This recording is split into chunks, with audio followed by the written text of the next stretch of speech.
He was morning TV's golden boy, until it all crashed down. For over 2 decades, Matt Lauer was the trusted face of morning television, interviewing presidents, celebrities, and delivering the news to millions. With a reported $100 million fortune, he seemed untouchable. But in November 2017, it all ended, instantly.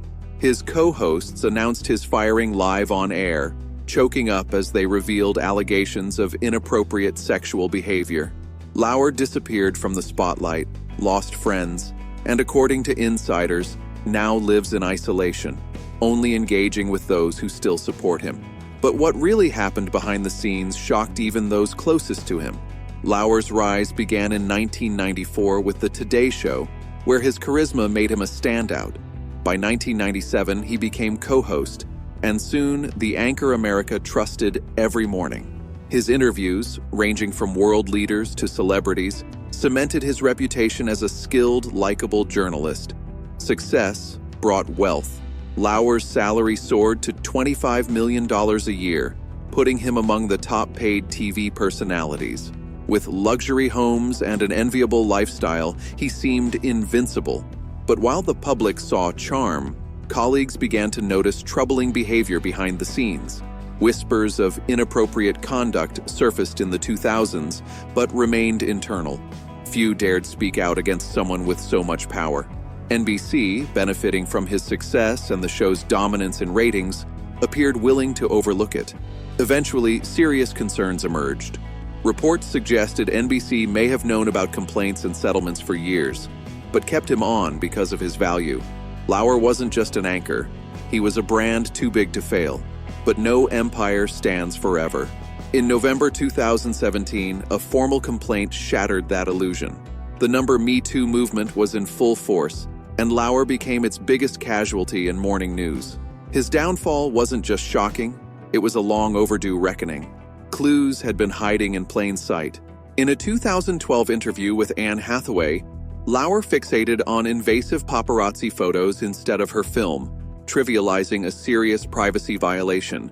Hathaway's poised response made his approach seem even more inappropriate. A similar pattern appeared in his interview with Sandra Bullock, where he joked about her nude scenes and refused to move on despite her discomfort. If this was his on-air behavior with powerful women, what happened off-camera was likely far worse. Behind the scenes, the workplace culture reportedly tolerated misconduct. In one instance, caught on video, Lauer told a female staffer to stay bent over because he liked the view. It was one of many signs that his charm masked something much darker. The power imbalance at the Today Show made Matt Lauer's behavior even more disturbing. As both star and unofficial boss, his comments created an atmosphere where employees felt unable to speak up.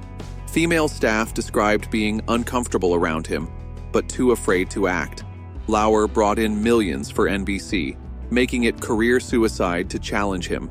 Despite employee concerns about his boundary-crossing behavior, commenting on appearances, invading personal lives, and creating an unsafe environment, NBC protected him.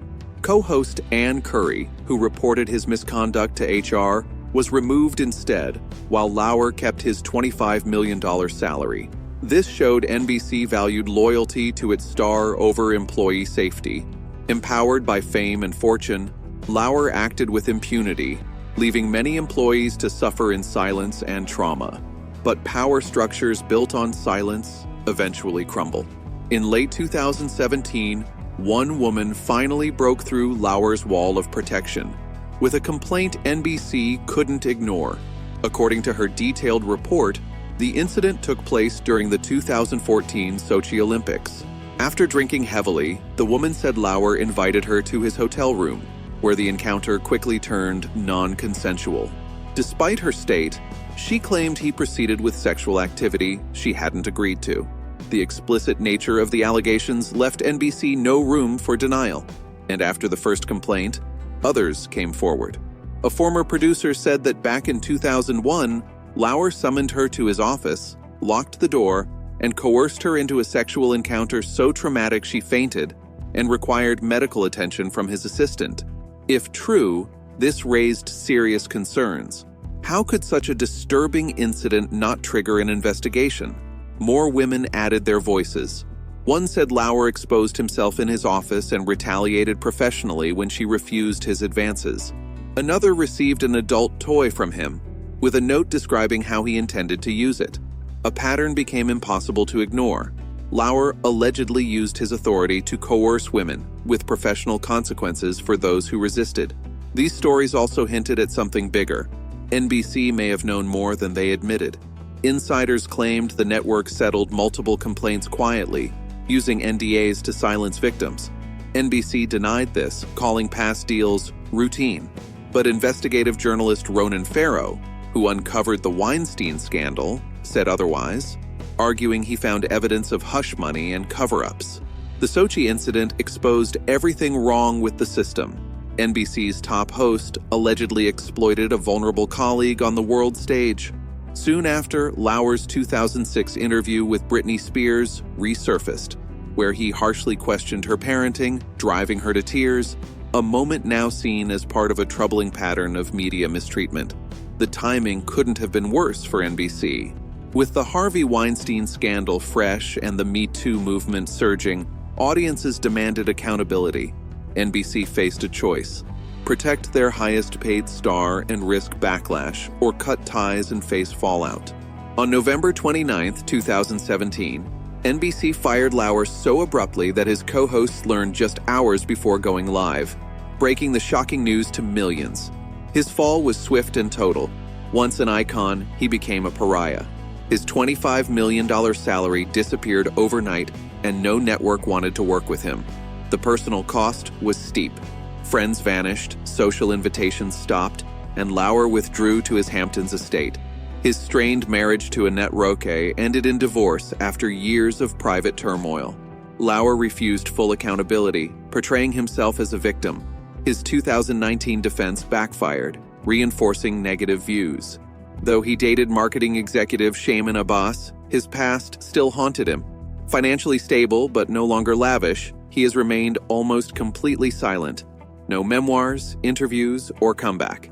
His fall symbolizes a toxic culture that protected powerful men and silenced victims. At Me Too's peak, even a $25 million star was held accountable. NBC's swift firing became a crisis management case study, signaling an industry-wide shift away from quiet settlements and ignorance. This move forced entertainment to confront decades of unchecked misconduct. For victims, it proved that speaking out could lead to real consequences. The woman who exposed Lauer succeeded where many hadn't, revealing institutional failures where profits trumped employee safety. NBC faced tough questions about what they knew and why they waited so long. The media landscape changed. Morning shows and networks grew cautious about power imbalances and workplace culture. Casual misogyny was no longer tolerated, and Lauer's downfall highlighted the risks of building a brand around one star. When he fell, much of NBC's credibility fell with him. Please subscribe to our channel for more videos, and don't forget to press the bell icon.